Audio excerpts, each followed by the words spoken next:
In 1918, John D. Rockefeller hired Abram Flexner to go out and standardize medical schools. But what he ended up doing is closing down the homeopathic medical schools, herbal medical schools, women's medical schools, most of the black medical schools, anything that was non-pharmaceutical medicine.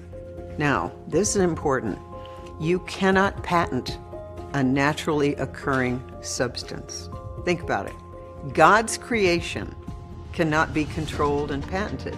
You can only patent something that is man-made. So, in pharmaceutical medicine, you cannot patent a naturally occurring hormone, for instance. So all of the birth control pills, all of the hormone replacement that's standard, has been changed just enough so it can be patented. And that means it has side effects because your body doesn't quite recognize it. But let's go back to 1918. So Flexner goes out, and they then close all those schools and sort of bring on the word quack. So that's quackery medicine. Now, that's not to say that there weren't things back then that were not so good. Coca-Cola actually contained cocaine. So there's something to be said for standardizing, but of course, it went way beyond that. It was, I think, an important inflection point in medicine because it was the Wild West and there needed to be some sort of a regulation because a doctor could start their own school and some of the schools would just be 2 years in length and there wouldn't be the quality. And so there was a problem that needed to be addressed. And it just so happened that with the Flexner Report and Carnegie and Rockefeller, they came at the right time, at the right place. But their direction, they missed the mark because they forget to take into account that the body has an integrative aspect to it. There's multiple systems that all work together synergistically. We're not just a digestive system. We're not just a central nervous system. Western medicine is, let's find the disease in the body and burn it out, cut it out, poison it out, radiate it out. That's medicine. Oh, then when people started to die of cancer, the same people started the American Cancer Society. And I can tell you, because I've spoken there, they're never interested in cancer cures, ever. Same with the MS Society. They're not interested in people getting over MS. They're interested in how can we get you a wheelchair. The entire thing is not about getting better. We were doing research with certain botanical substances in cancer patients, and we needed to have FDA approval for certain types of applications. Well, those were systematically taken away, and when we would go and testify to try and get them back, the panel would say, well, if a big pharmaceutical company wants to make these things, we would have no problem with it. They could make them tomorrow, or almost tomorrow. If you want them in the pharmaceutical public domain, basically, and you want to be able to access them as physicians, we are not comfortable, we, the FDA, allowing those things to be done.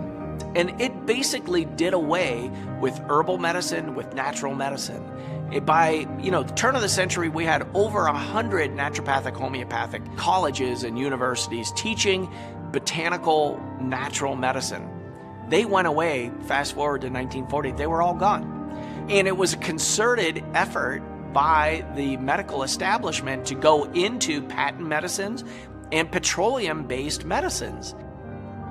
Remember, John D. Rockefeller, founder of Standard Oil. So all pharmaceuticals became petroleum-based drugs. It's reported that 99% of all pharmaceutical feedstocks and reagents are derived from petroleum or petrochemicals. Drugs are made using certain building blocks, usually called feedstocks, that are somehow refined or enhanced using reagents or solvents. Let's take an off-the-shelf painkiller that almost everyone takes. The feedstocks or building blocks for aspirin are benzene and phenol. These are both petroleum byproducts and toxic byproducts, I would add. Long-term exposure to benzene damages your bone marrow. Even a naturally derived drug like antibiotics, to be mass-produced and stabilized, you typically use a precursor like aniline, which again is a petroleum product and a toxic product. And then there are your solvents and reagents, xylene, methanol, which are used to refine and extract key ingredients. But it's not just drugs they took over our food. It's often said that food is medicine, and vice versa. What you get is that all medicine for the human body, sanctioned by the government, is now a petroleum-derived product. A lot of these additives are coming from petroleum. And the way petroleum is produced, it's inherently has toxins in it, has heavy metals in it, it has different carcinogens in it. It's one of the reasons why artificial food dyes are linked to cancer in some animal studies, because petroleum should not be consumed by humans. When I started to compare the ingredient lists of the most popular products sold here in the United States to compare to the same products sold in other countries, the ingredient lists were so different. There was more man-made chemicals, more toxic ingredients, more poisonous ingredients here in the United States, whereas in other countries, they were using more real food. And one perfect example of this was Quaker Oats. Back then, Quaker Oats had a strawberries and cream version, and here in the United States, it was artificially dyed with petroleum-based red 40 apple bits to make that strawberries and cream Quaker oatmeal. But in the UK, the strawberries and cream Quaker oatmeal had real strawberries. Kraft here in the United States had Yellow 5 and Yellow 6, both petroleum-based food dyes that require a warning label in Europe that says may cause adverse effects on activity and attention in children. Tobacco companies bought a lot of the food companies in the 70s, including RJR Nabisco, Philip Morris Kraft. I mean, these were like tobacco food companies, right? And they use the same science, the same engineering of the products to create addiction. They have taste institutes that hire craving experts to create the bliss point of food, to create the perfect mouthfeel taste, and that lighting up of the area of the brain that is the addiction center, we call it the nucleus accumbens. And they know how to do this. They look at brain imaging, we call functional MRI, and they can actually see what's happening. They do this on little kids as young as 2 to see what images will light up their brains. So the kid, when he goes to the grocery store, his mother says, "Mommy, I want that, I want that, I want that." And that's criminal.